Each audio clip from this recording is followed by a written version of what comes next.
What's going on, guys? It's NYPrepper here. I wanted to just give you guys my thoughts on the debates last night. And what you're looking at behind me is the beautiful Hudson River and the Catskill Mountains in the back there. And beautiful sunset here today. The weather is cooling down, and you can see that beautiful flag in the back. And weather's cooling down, temperatures are dropping. We're supposed to get more frosts and freezes this weekend, so I'm excited about that, to get rid of some of the mosquitoes and bugs and stuff. So I wanted to just give you guys my opinions on the debate last night and tell you guys what I think. And the first thing I will say is that you should never stop prepping. It doesn't matter what happens with the presidential election. You should always continue to prep, because elections have no bearing on, preparedness. All right. Prepping has nothing to do with politics. Okay. You should always be prepping. It doesn't matter whether Trump or Obama or anybody else is in power. You should always be prepping, because you never know what can happen in this world. The world is very unpredictable. And so that's kind of what I wanted to really mention and stress to you guys, and especially now with everything going on with the virus and the economy, and a lot of instability overseas. We actually have a war in Armenia right now. Armenia and Azerbaijan are in the middle of a war, which could easily spiral into a global war. Sometimes all it takes is a little small flare-up like that can go into World War III. So you always need to be prepared. We have a cold winter coming. We have a La Nina winter coming. We have a solar minimum. So there's a lot of things to prepare for, guys. You should always be prepared. And my thoughts on the debate last night is, first of all, our country is going downhill. It's been going downhill for a long time. Ever since 9/11, things haven't really been the same, and I think that we're going to continue this downward spiral.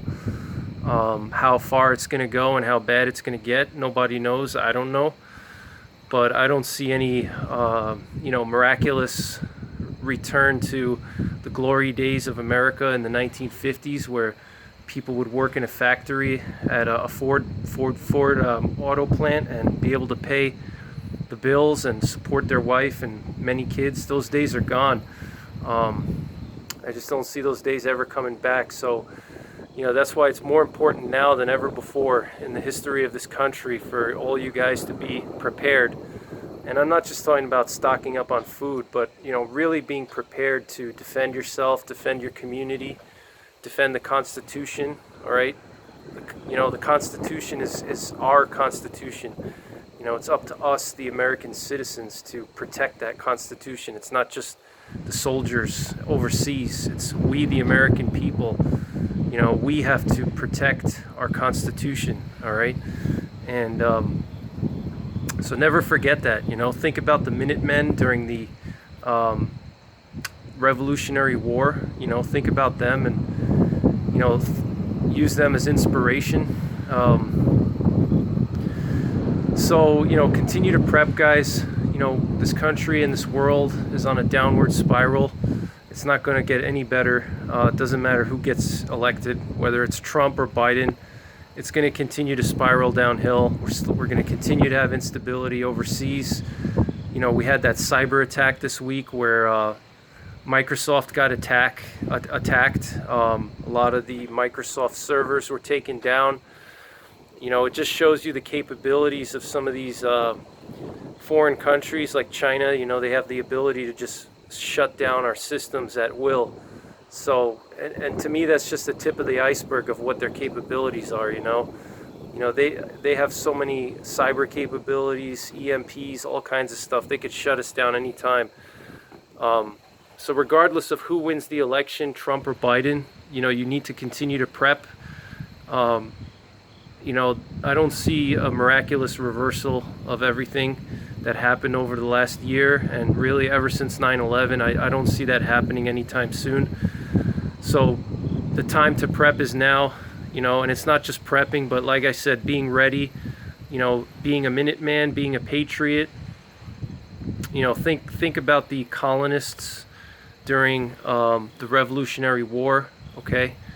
So, you know, my thoughts on the debate itself, I think that, you know, I think that Chris Wallace is definitely not a fair anchor. He's not a fair moderator.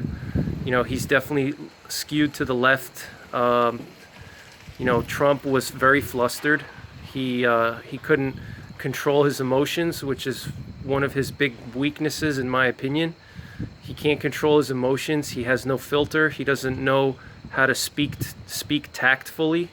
All right, tactfully means that you have a filter before you speak. You know, you don't just speak whatever comes out of your what comes to your head. You know, there's all kinds of things that I think every day, and I don't say those things because I know if I said everything that I think, there would be repercussions for that. You know, let's say my boss, you know, had a bad hair day, or they looked, you know, they didn't dress well or something, and I said to my boss, "You look like crap today."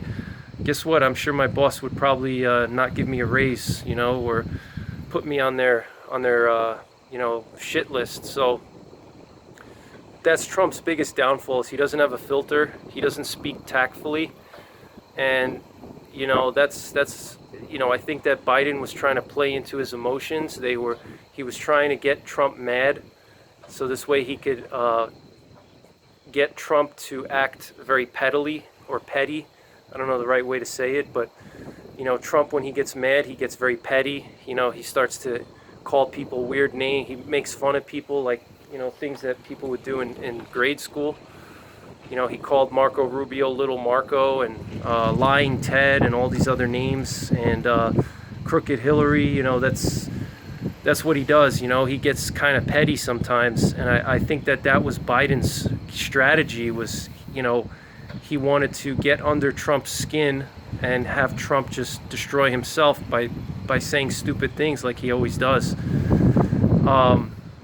I do think that the moderator was skewed and he wasn't giving Trump enough time to speak. You know, but I do think that Biden did a little bit better in this debate than I thought he would. And that doesn't mean that I'm a Biden supporter. I know a lot of you Trump guys out there are gonna get mad or whatever. I'm just giving objective criticism here. I'm not anti-Trump, and you know, I'm a Republican. I'm a lifelong Republican. I was a registered Republican since I was 18 years old, all right? And I've never changed my political views since then. I'm a lifelong conservative, so I definitely don't support a lot of Biden's ideas, and I don't support his election. I don't want to see him win. You know, but Trump has his faults too. You know, he's not that great. He doesn't have good backbone. He flip-flops a lot. He makes a lot of promises he can't keep. He acts very childish. He doesn't speak tactfully, and that's also a problem. So, and the thing is I think it's not the conservatives and the liberals that are going to determine the election. You know, it's going to be the middle voters. They're the ones that determine who wins.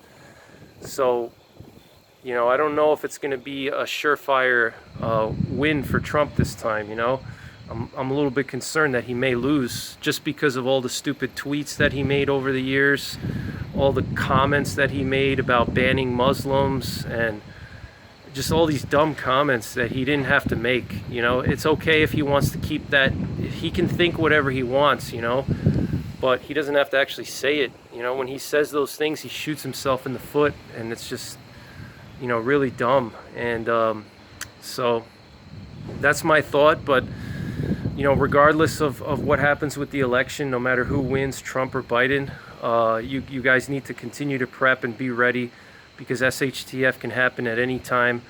We live in a very unstable world, as you guys can see with the virus, with everything going on with that, and the economy. You know, a lot of people without jobs still, instability overseas. So that's pretty much it, guys, for this one.